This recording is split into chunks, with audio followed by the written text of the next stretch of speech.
আসসালামু আলাইকুম বন্ধুরা। তো আশা করি সবাই ভালো আছেন, আমিও ভালো আছি। ইকরা একাডেমি মিডিয়া ইউটিউব চ্যানেলের পক্ষ থেকে সবাইকে স্বাগতম। তো আমি আজকে আসছি আপনাদেরকে এটি জানানোর জন্য যে অনেকে আছে যে হ্যাশিং অ্যাড স্পেসে অ্যাকাউন্ট খুলছেন কিন্তু অ্যাক্টিভ করতে পারছেন না। তো দেখেন আপনি অ্যাক্টিভ করবেন কিভাবে। তো আমি বলে দিচ্ছি সেই প্রসেসটা কি। যখনই আপনি আপনার করবেন, করার পর আপনার চাইবে যে প্রোফাইলটা এডিট করতে, আপডেট করতে। তো দেখেন এখানে দেখা যাচ্ছে যে আপনি যদি আপনার প্রোফাইলটা এডিট করতে চান তো দেখবেন আপনার আসবে যে ফার্স্ট নেম আসবে। তো ফার্স্ট নেম তো দেওয়াই থাকবে, তো ফার্স্ট নেম আর দেওয়া লাগবে না, পরে আপনি লাস্ট নেম দিবেন। তো লাস্ট নেম দেওয়ার পর ডেট অফ বার্থ চাইবে, ডেট অফ বার্থে আপনার ডেট অফ বার্থটি দেবেন আপনি। তারপর দিবেন আপনার কান্ট্রি ইফ রিসাইডেন্স। তো আপনি আপনার রেসিডেন্সটি কোথায়, বাংলাদেশে কোথায়, এটা বাংলাদেশ, তো আপনি বাংলাদেশ দিবেন। তো দেওয়ার পর এখানে দেখছেন যে এখানে স্টেট দেখাচ্ছে, সিটি দেখাচ্ছে, বিভিন্ন এগুলো দেখাচ্ছে। তো আসলে এগুলো দেখাবে না, শুধুমাত্র ওখানে দেখাবে যে জেলা কোড, জিপ কোড এবং আপনার অ্যাড্রেস চাইবে। তো আপনি অ্যাড্রেসটা দিয়ে দিবেন, দিয়ে আপনার একটা সেকেন্ডারি পাসওয়ার্ড, তো সেকেন্ডারি পাসওয়ার্ড চাইবে, এই যে ইন্টার সেকেন্ডারি পাসওয়ার্ড, এমন একটি সেকেন্ডারি পাসওয়ার্ড চাইবে। পাসওয়ার্ডটা চাওয়ার পর আপনি কি করবেন, পাসওয়ার্ডটি 6 ডিজিটের একটি পাসওয়ার্ড দিবেন।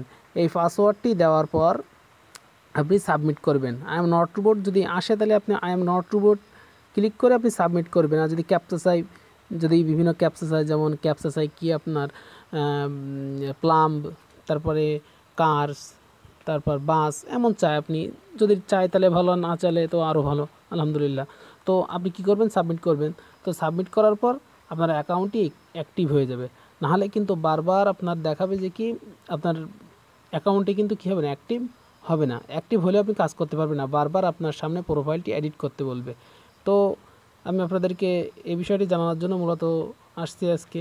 তো দেখেন আরও একটা বিষয়, যে বিষয়টি অনেকেই কাজ করতে পারছেন না, এই সামান্য হয়তো মাঝে মাঝে সমস্যা হতেই পারে আর কি। তো আপনি প্রোফাইলটি এডিট করবেন, এভাবে এডিট করে আপনি কাজ করতে পারবেন, তা নাহলে কিন্তু কাজ করতে পারবেন না। তো এই প্রোফাইলটি এডিট করার পর আপনি দেখেন, প্রোফাইলটা এডিট করার পর যখন আপনার উপরে এই যে দেখছেন ভিউ টু লেখা আসছে, তো যদি আপনার ভিউ টু লেখা আসে, প্রথমেই কাজ করতে গেলে ভিউ টু লেখা আসবে না। তো সেক্ষেত্রে আপনারা কী করবেন, যদি মজিলা ফায়ারফক্স অথবা গুগল ক্রোম ব্যবহার করেন তাহলে দেখেন যে এখানে একটা অপশান দেখা যাচ্ছে, এই যে 3-এর একটি অ্যারো দেখা যাচ্ছে, এখানে আপনারা ক্লিক করে, এই যে ক্লিক করে আপনারা কি করবেন, এই যে দেখা যাচ্ছে যে ডেস্কটপ সাইট। তো আপনারা কী করবেন, ডেস্কটপ সাইটে ক্লিক করবেন। তো ডেস্কটপ সাইটে ক্লিক করে তখন আপনি ভিউ টু পেয়ে যাবেন। এর আগে কিন্তু আপনি আপনার ফোনে ভিউ টু কিন্তু পাবেন না।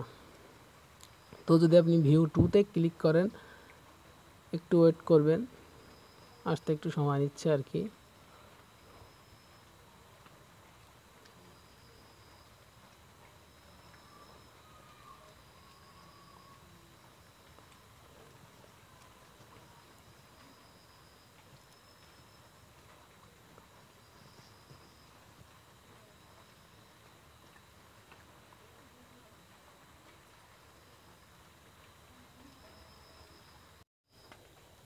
তো দেখেন এখানে চলে আসছে ভিউ টু। তো আপনারা ভিউ টুতে ক্লিক করলে আপনাদের কাজটি দেখতে পাবেন। তো এখন এখানে আছে, আমার অ্যাকাউন্টে আছে, এখন দেখেন 82 আছে। তো দেখেন এইটা এইভাবে আপনারা কাজটি করতে পারবেন। তো যারা এখন অ্যাক্টিভ করতে পারেননি তারা আমার এই ভিডিওটি দেখে নেবেন, ভিডিওটি দেখে নিলে আপনারা অ্যাক্টিভ করতে পারবেন। তো আজকে আমি পর্যন্তই।